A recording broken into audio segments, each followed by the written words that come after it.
નમસ્કાર મિત્રો, જસુપ્રિયા કુકમાં આપનું સ્વાગત છે। શિયાળાની ઋતુ ચાલી રહી છે મિત્રો, અને આ સિઝનમાં ખૂબ જ પ્રમાણમાં ભરપૂર પ્રમાણમાં લીલી શાકભાજી, મૂળા ભાજી આરોગ્યવર્ધક છે અને ઉપયોગમાં લઈએ છીએ આપણે।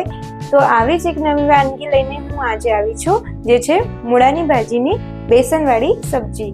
તો એ આપણને ભરપૂર પ્રમાણમાં પોટેશિયમ, કેલ્શિયમ અને વિટામિન સી થી ભરપૂર છે અને જે આપણા આરોગ્ય માટે ખૂબ જ લાભદાયક છે। તો ચલો મિત્રો સ્ટાર્ટ કરીએ મૂળાની ભાજીની બેસનવાળી સબ્જી। તો ચલો મિત્રો સ્ટાર્ટ કરીએ। તો એની માટે મેં એક કઢાઈ લીધી છે, ગેસની ફ્લેમ આપણે ઓન કરીશું। એમાં આપણે 3 મોટી ચમચી ઓઇલ લઈશું। અહીંયા આપણે જે સનફ્લાવર તેલ છે એનો ઉપયોગ કરીશું, તમે સિંગ તેલનો પણ ઉપયોગ કરી શકો છો। અહીંયા આપણે 3 મોટી ચમચી તેલ લીધું છે। તેલને થોડું ગરમ થવા દઈશું। તો તેલ આપણું ગરમ થઈ ગયું છે। આપણે એમાં એક નાની ચમચી રાઈ લીધી છે, એ એડ કરીશું। બધી જ રાઈ તતડી જાય ત્યારબાદ આપણે એમાં 1 ચમચી જીરું એડ કરીશું। પછી લીમડાના પત્તા 8 થી 10 લઈ લીધા છે, મીઠા લીમડાના, એ એડ કરીશું। લીલું મરચું 1 લઈ લીધું છે સમારીને આ રીતે, એ એડ કરીશું। એક નાની ચમચી એટલે 1 પિંચ જેટલી આપણે હિંગ લઈ લીધી છે, એ એડ કરીશું। અહીંયા આપણે આશરે 50 ગ્રામ જેટલું લીલું લસણ લીધું છે, એ એડ કરી દઈશું। ગેસની ફ્લેમ સ્લો કરી દઈશું આપણે અને સરસ રીતે લસણને શેકાવા દઈશું। લસણ શેકાઈ ગયું છે મિત્રો આપણું સરસ રીતે। હવે આપણે એમાં ટોટલ 700 ગ્રામ મૂળા ભાજી અને મૂળો લીધો હતો, તેમાંથી એક વ્હાઈટ મૂળો આ રીતે નાના નાના ટુકડા કરીને સમારી લીધો હતો, એ એડ કરી દઈશું શાકમાં। હલાવી લઈશું, સરસ રીતે મિક્સ કરી લઈશું। તમે મૂળાની ભાજીમાં મૂળાને સ્કીપ પણ કરી શકો છો, પરંતુ અહીંયા આપણે મૂળો સરસ આરોગ્યવર્ધક છે, તો મૂળાની ભાજી સાથે મૂળો નાખવાનું પણ હું પ્રિફર કરું છું। જો તમને મૂળો ભાવતો હોય તો તમે એડ કરી શકો છો, અને એકલી મૂળાની ભાજી ભાવતી હોય તો એકલી મૂળાની ભાજીનું પણ શાક કરી શકો છો। તો મૂળાને થોડું 2 મિનિટ સુધી ઢાંકીને સોફ્ટ થવા દઈશું, ત્યારબાદ તેમાં મસાલા એડ કરીશું। ગેસની ફ્લેમ આપણે સ્લો ટુ મીડિયમ રાખવાની છે અને 2 મિનિટ સુધી એને થોડું કૂક થવા દેવાનું છે।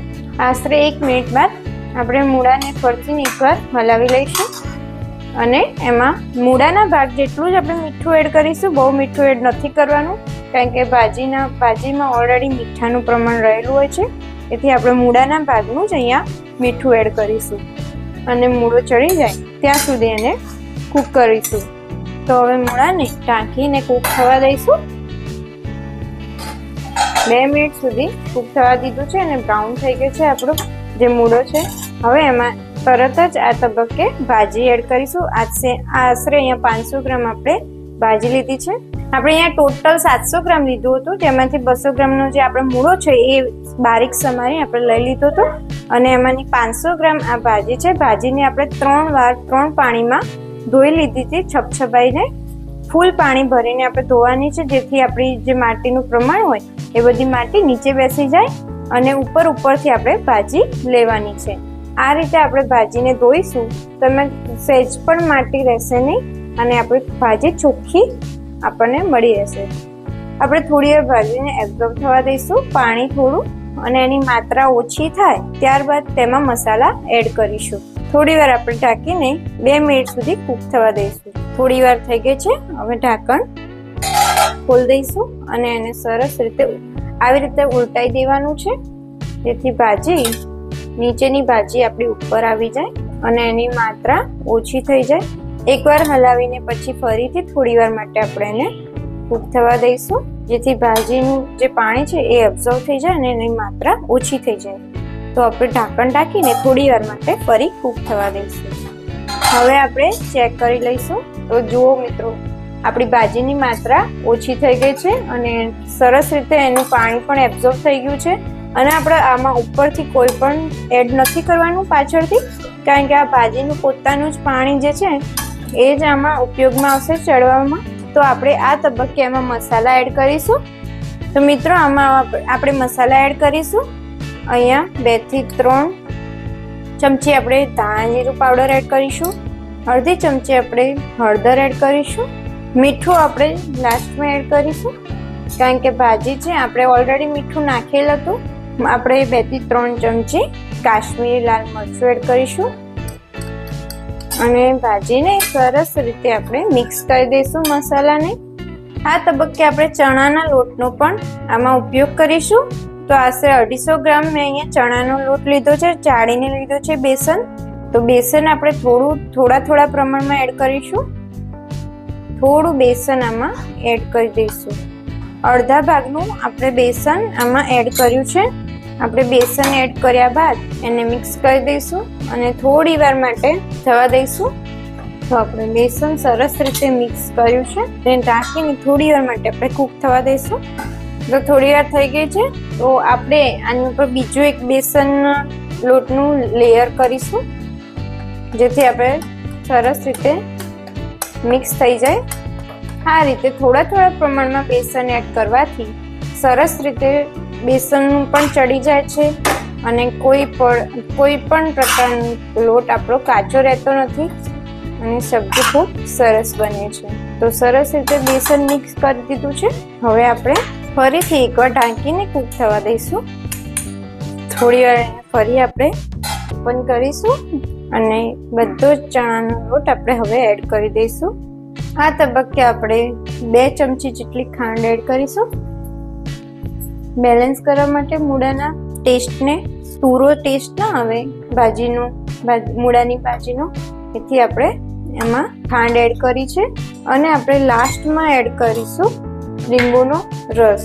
લીંબુનો રસ આપણે અત્યારે એટલે એડ નથી કરતા કારણ કે બેસન બરાબર પ્રોપર ચડી ના જાય ત્યાં સુધી લીંબુનો રસ એબ્ઝોર્બ કરશે નહીં સબ્જીમાં. લીંબુનો રસ જે છે એ લાસ્ટમાં એડ કરીશું. પહેલા આપણે બેસનને સરસ રીતે કૂક થવા દઈશું સબ્જીમાં. થોડી વાર માટે ઢાંકણ ઢાંકીને કૂક થવા દઈશું. અને આ તબક્કે આપણે 1 ચમચી જેટલો ગરમ મસાલો એડ કરીશું. અને જે મૂળાના ભાગનું મીઠું એડ કર્યું હતું, તો આપણે હવે ભાજીના પ્રમાણમાં થોડું જ 2 ચમચી જેટલું મીઠું એડ કરીશું. વધારે એડ નથી કરવાનું કારણ કે ભાજીમાં ઓલરેડી મીઠાનું પ્રમાણ રહેલું હોય છે. અને સરસ રીતે મિક્સ કરી દઈશું ગરમ મસાલો તથા મીઠાને. ગેસની ફ્લેમ ધીમી રાખીશું. આપણે ફરી સબ્જીને એકવાર ઢાંકીને કૂક થવા દઈશું. 2 થી 3 મિનિટ આપણે ઢાંકીને કૂક થવા દઈશું સબ્જીને. મિત્રો ફરીથી ઢાંકણ આપણે ખોલી દઈશું અને આ તબક્કે આપણે 2 થી 3 ચમચી સિંગ તેલ કાં તો તલનું તેલ, તમારી પાસે જે અવેલેબલ હોય એ આપણે એડ કરવાનું છે. સિંગ તેલ અને તલના તેલથી સરસ રીતે સુગંધ તથા ટેસ્ટ બંને આવે છે અને આપણી સબ્જીનો ટેસ્ટ વધી જાય છે. અને આપણે અંતમાં 2 ચમચી જેટલો લીંબુનો રસ અહીંયા લઈ લીધો છે, તો એ પણ એડ કરી દઈશું. આપણે જાડા તળિયાની જ લેવાની છે કઢાઈ. અને જો તમારી પાસે જાડા તળિયાની કઢાઈ અવેલેબલ ના હોય તો નીચે તવી મૂકીને પણ આપણે ચડવી શકીએ છીએ સબ્જીને. તો સરસ રીતે આપણે મિક્સ કરી લઈશું અને 2 થી 3 મિનિટ સુધી કૂક થવા મૂકી દઈશું. ઢાંકણ ઢાંકીને 2 થી 3 મિનિટ આપણે કૂક થવા મૂકી દઈશું. તો મિત્રો આપણું સબ્જી રેડી છે બનીને. ટેસ્ટમાં પણ સરસ એવી લાગે છે દેખાવે અને સુગંધી પણ મસ્ત આવે છે. હાલ જ ખાઈ લઈએ એવી ઈચ્છા થાય છે. અને આ સબ્જીઓ શિયાળામાં ખાસ કરીને ઉપયોગમાં લેવામાં આવે છે. તો ચલો આપણે સર્વ કરી લઈએ સબ્જીને. આ સબ્જીને તમે ઉપરથી પણ સિંગ તેલ નાખીને જો ખાઓ તો ખૂબ જ સરસ ટેસ્ટ આવે છે. તલનું તેલ પણ નાખીને તમે ખાઈ શકો છો, સિંગ તેલ પણ નાખીને ખાઈ શકો છો. તો મિત્રો આપણી સરસ મજાની બેસનવાળી મૂળાની સબ્જી તૈયાર છે. તો આપણે એને કોથમીરથી ગાર્નિશ કરી દઈશું. આપણે કોથમીર ધોઈને લઈ લીધી છે, જેને લીલા ધાણા પણ કહેવામાં આવે છે. અને આપણે અહીંયા તલનું તેલ કે સિંગ તેલ જે અવેલેબલ હોય તેનાથી આ રીતે ઉપરથી ગાર્નિશ કરી દઈશું, જેથી ટેસ્ટ ખૂબ જ સરસ આવશે અને લુકમાં પણ ખૂબ સરસ લાગશે. તમે પણ જરૂરથી ટ્રાય કરજો ઘરે. તો તમે આને રોટલા, પરોઠા, ભાખરી બધા સાથે લઈ શકો છો. અને એકલું પણ, કોઈ લોકો તો એકલું પણ ખાય છે, તો એકલું પણ ટેસ્ટમાં ખૂબ સરસ લાગશે. તો તમે પણ ઘરે જરૂરથી ટ્રાય કરજો અમારી આ રેસીપી જોઈને અને કમેન્ટમાં જણાવજો કે કેવું લાગ્યું. અમારી જસુપ્રિયા કુકબુક ચેનલને લાઇક, શેર અને સબસ્ક્રાઈબ કરવાનું ના ભૂલતા મિત્રો. તો ફરી મળીશું આવી જ એક નવી વાનગી લઈને. Thank you.